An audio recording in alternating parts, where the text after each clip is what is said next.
लोगों ने अधिकार के साथ शुरू किया। इसलिए भारत की पहली शिक्षिका माता सावित्रीबाई फुले और दूसरी शिक्षिका माता थे। आज मैं क्षमा चाहूंगा गुरुजी लोगों से। आज से 15-20 साल पहले जब हम जाते थे गांव में किसी विद्यालय में, तो गुरुजी लोगों को भी पता नहीं था कि प्रथम शिक्षिका कौन थी। पूछा जाता था कि गुरुजी ये बताइए कि विद्या की देवी कौन है, विद्या की देवी कौन है।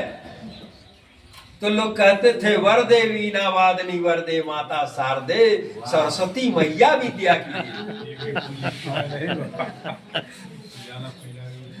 फिर जब 5 घंटा हमारा ये भाषण चल जाता था, तब गुरुजी कहते थे नहीं नहीं गलती हो गई, माता सावित्रीबाई फुले विद्या की देवी। आज 15 साल के बाद राष्ट्रपति, प्रधानमंत्री, ये जो टकला मुख्यमंत्री, ये सारे के सारे लोग बोलते हैं कि प्रथम शिक्षिका कौन है, तो माता सावित्रीबाई फुले। प्रथम शिक्षिका कौन है भारत के? बोलिए आप लोग। सावित्रीबाई फुले। पढ़ी लिखी बच्चियां भी हैं यहाँ? कोई है कि नहीं है? वो तो ठीक चलिए, क्या इसीलिए बैठना जरूरी होता है, हो ना? तो विद्या की देवी कौन है बेटा? सावित्रीबाई फुले ना। तो क्रांति ज्योति राष्ट्र माता सावित्रीबाई फुले हमारी विद्या की देवी है। और वरदे वीणा वादनी माता शारदे, सरस्वती मैया। मैंने अजय पांडे से पूछा कि पांडे जी, आपकी वरदे वीणा वादनी सरस्वती मैया किस विषय से पीएचडी थी, किसको पढ़ाई थी, किसको अपना शिष्य बनाई थी, कौन कौन सा ज्ञान दी थी, कि खाली हो हंस पे बैठ के बीड़ा बजा रही थी, उसी से हो गई? क्या मतलब आपका? ये जितने भी देवी देवता हैं, 36 कोटि देवी देवता, ये सब कुछ नहीं है, पाखंड, अंधविश्वास, इनका कोई इतिहास नहीं है। हमारे महापुरुषों का, हमारे विद्या की देवी का लिखित इतिहास है। 3 जनवरी 1831 उनका जन्म तिथि है, उनका मायका है, ससुराल है, ससुराल वाले हैं, मायका वाले हैं। तुम्हारी विद्या की देवी का कौन है?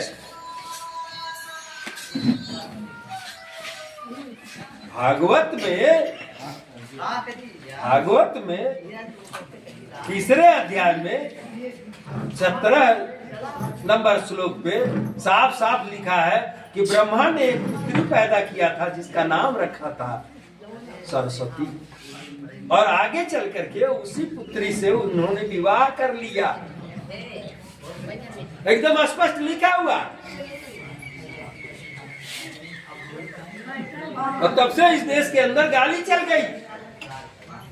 तो कहने का मतलब यह है कि बाबा साहब डॉक्टर भीमराव अंबेडकर ने 22 प्रतिज्ञा दिया, जिसमें सबसे पहले लिख दिया कि मैं इनके ब्रह्मा विष्णु महेश इंद्र को नहीं मानूंगा। क्यों नहीं मानूंगा? इसीलिए नहीं मानूंगा कि ये सब 100% बकवास है, ये सब 100% बकवास है, झूठ है। इसीलिए उन्होंने 22 प्रतिज्ञा के पहले प्रतिज्ञा पे लिखा, और नागपुर में एक तरफ अंग्रेजी में एक तरफ हिंदी में लिखा हुआ लगा हुआ लगा, और पुरातत्व विभाग का वो हो गया, उसको कोई हटा नहीं सकता। कहने का मतलब यह है कि हमारे महापुरुषों का जो आंदोलन था, हमारे महापुरुषों का जो ज्ञान और विज्ञान था, उसके सामने ये लोग टिक नहीं पाए।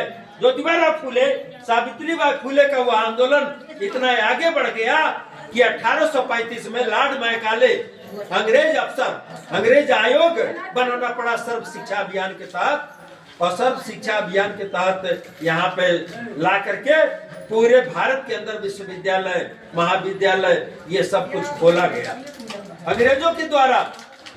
और अंग्रेजों की देन थी कि ज्योतिबा फुले पढ़े लिखे, अंग्रेजों की देन थी कि इस देश के अंदर इस शूद्रों के लिए पहली बार विद्यालय खुला।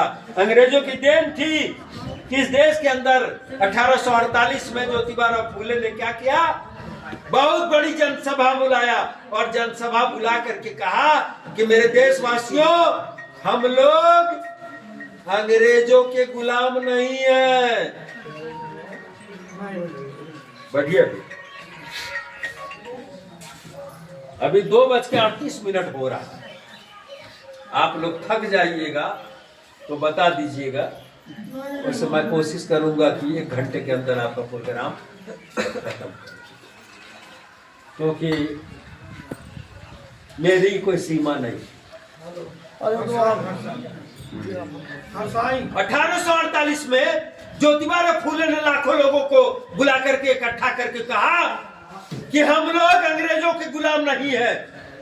हजारों साल से इस देश के अंदर हम लोग गुलामी व्यवस्था में जी रहे हैं और तरह तरह की गुलामी झेल रहे हैं। अंग्रेज तो आज आए हैं, 100-150 साल पहले आए हैं, अंग्रेज बहुत पहले से नहीं है। तो हम लोगों को अंग्रेजों ने गुलाम नहीं बनाया है, हम लोग ब्राह्मणों के गुलाम हैं। अंग्रेजों के चले जाने के बाद यह ब्राह्मण आजाद हो जाएंगे और हम गुलाम के गुलाम ही रह जाएंगे। बात समझो जी, चलिए। उस समय अंग्रेजी हुकूमत में अंग्रेज जब राज कर रहे थे, तब ज्योतिबा फूले ने कहा कि हम लोग अंग्रेजों के गुलाम नहीं है। अंग्रेज चले जाएंगे तो ब्राह्मण आजाद हो जाएंगे और हम गुलाम के गुलाम ही रह जाएंगे। इसलिए हमारे पास तब तक का अवसर है जब तक इस देश के अंदर अंग्रेज हैं। जब तक इस देश के अंदर अंग्रेज हैं, क्योंकि ये अंग्रेज ईमानदार शासक हैं, हमारी बात मान रहे हैं, हमको पढ़ा लिखा रहे हैं, हमको हर अधिकार दे रहे हैं, दिलवा रहे हैं। लेकिन ये ब्राह्मण हमको हजारों साल से गुलाम बना के रखे हैं। तो अंग्रेजों के जाने से पहले हम लोगों को इन ब्राह्मणों की गुलामी से आजाद होना पड़ेगा। समझ में आ रही बात?